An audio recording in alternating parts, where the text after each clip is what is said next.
आपका स्वागत है इस 7 भागों वाली वीडियो श्रृंखला में, जिसका नाम है भारतीय लोग एलआईसी पेंशन प्लान में इतने बड़े पैमाने पे इन्वेस्टमेंट क्यों करते हैं। पहले वीडियो में हमने देखा कि अगर आप भारत में रहते हो तो पेंशन का प्लान करना इतना जरूरी क्यों है।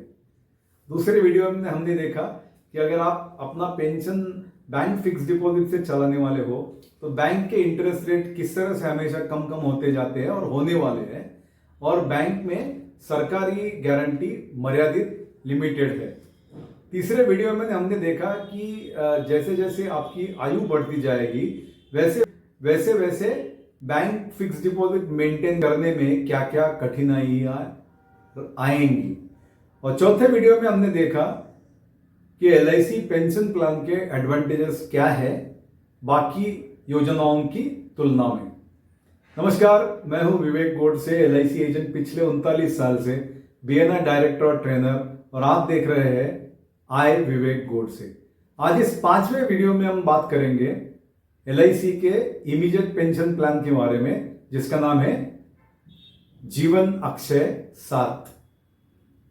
सबसे बड़ा बेनिफिट यह है कि एलआईसी के इस प्लान में आप कितना भी इन्वेस्टमेंट करो, पूरी तरह से गवर्नमेंट ने गारंटी किया हुआ है। हमने देखा कि बैंक फिक्स डिपॉजिट में हर आदमी के लिए सिर्फ 5 लाख तक ही इन्वेस्टमेंट गवर्नमेंट गारंटी होता है हर बैंक के लिए, लेकिन जहां तक एलआईसी पेंशन के प्लान की बात है, आप करोड़ों रुपया भी क्यों इन्वेस्ट ना करो, पूरा का पूरा गवर्नमेंट ऑफ इंडिया गारंटी है।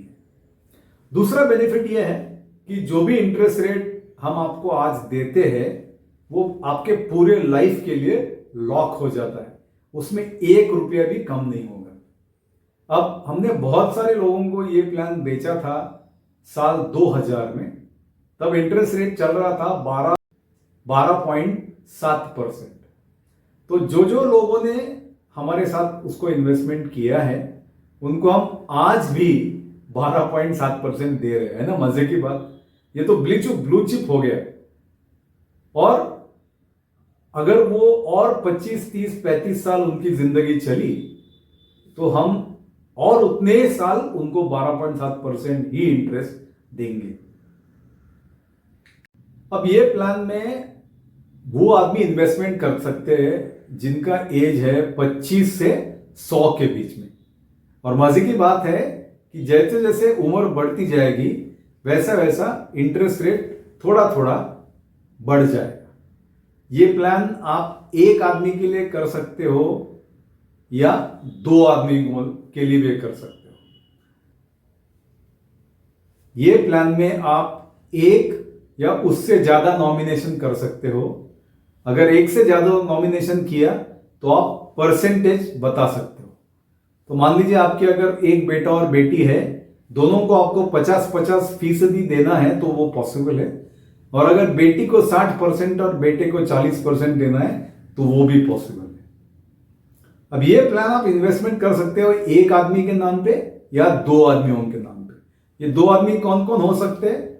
या तो आप अपने पति या पत्नी के साथ इन्वेस्टमेंट कर सकते हो दूसरा नाम लेकर, या तो आप बेटा या बेटी के साथ कर सकते हो, या तो आपके मम्मी और पिताजी के साथ कर सकते हो, या तो आपके भाई या बहन के साथ कर सकते हो। अब उदाहरण लेते हैं कि किसी आदमी की उम्र है 60 साल और वो अपने अकेले के नाम पे इसमें 10 लाख रुपए इन्वेस्टमेंट करता है, तो उसको हम एलआईसी इंटरेस्ट देना शुरू करेगी 64,000 रुपया साल का। तो ये होता है 6.4%। अब आप मुझे पूछेंगे इसमें बड़ा क्या है, बैंक तो इतना भी देती है। लेकिन बैंक इंटरेस्ट जैसा कि हमने देखा 3% पर आएगा अगले 10 साल में, और 0.25% पे आएगा 2047 के समय, जब हम डेवलप कंट्री हो जाएंगे। लेकिन एलआईसी का इंटरेस्ट रेट अगर आज 6.4% है, वो जब तक आदमी जिंदा है तब तक 6.4% ही रहेगा। तो age 60, 10 lakh one time investment, 64,000 रुपये हम ब्याज देंगे उसको जब तक वो जीवित है। उसके बाद पेंशन बंद हो जाएगा और उसकी पत्नी को या तो जो भी नॉमिनी है उनको हम 10 लाख रुपये वापस करेंगे और स्कीम खत्म हो जाएगी। अब ये अगर इन्वेस्टमेंट दो लोगों के नाम पे किया जाए, पहला नाम शौहर का, दूसरा नाम पत्नी का, तो जब तक शौहर जिंदा है तब तक हम उसको 63,300 रुपया ब्याज देंगे साल का। इंटरेस्ट रेट हुआ 6.33%। उनके बाद उनकी बीवी को हम उतना ही इंटरेस्ट उनके लाइफ लॉन्ग देंगे, और दूसरी मृत्यु के बाद, बीवी के मृत्यु के बाद, नॉमिनी को जो भी 10 लाख रुपए उन्होंने रखा था वो हम पूरा वापस करेंगे।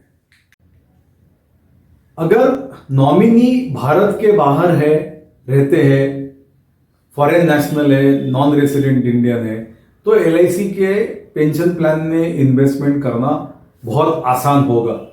चलिए देखते हैं किस प्रकार।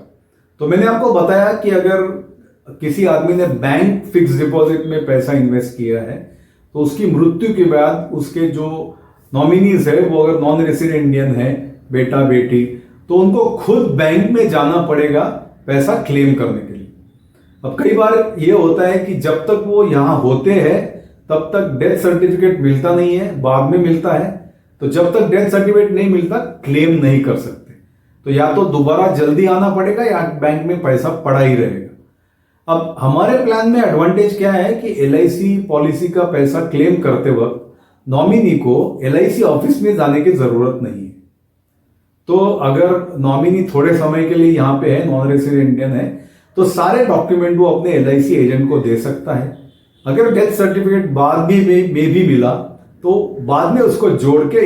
कुछ लोग ऐसे होते हैं कि जिनको नॉमिनी फिलहाल नहीं है, अकेले है, या तो सिर्फ हस्बैंड वाइफ है या बच्चे हैं, लेकिन वो भारत के बाहर है और वो कहते हैं कि आपका पैसा आप ही मैनेज करो, हमारे लिए मत रखो। क्योंकि क्या है, मैं अगर मेरे बेटे को 1 लाख रुपया दूं जो यूएस में है, तो करेंसी डिफरेंस के हिसाब से उसको तो सिर्फ $1,000 मिलने जैसी बात है, तो वो उसके लिए वो ज्यादा महत्व नहीं रखता। तो ऐसे सारे लोग हैं जिनको नॉमिनी के लिए पैसा रखना इंपॉर्टेंट नहीं है, उनके लिए हमने 8 और ऑप्शन इस प्लान में दिए हैं, जिसका यूज करके वो अपने लाइफ में ज्यादा इंटरेस्ट या पेंशन ले सकता है। हमारा अगला वीडियो देखना ना भूले, जिसमें हम आपको बताएंगे कि अगर नॉमिनी को प्रिंसिपल नहीं रखना है तो आपको ज्यादा से ज्यादा ब्याज किस तरह से आप ले सकते हैं। धन्यवाद।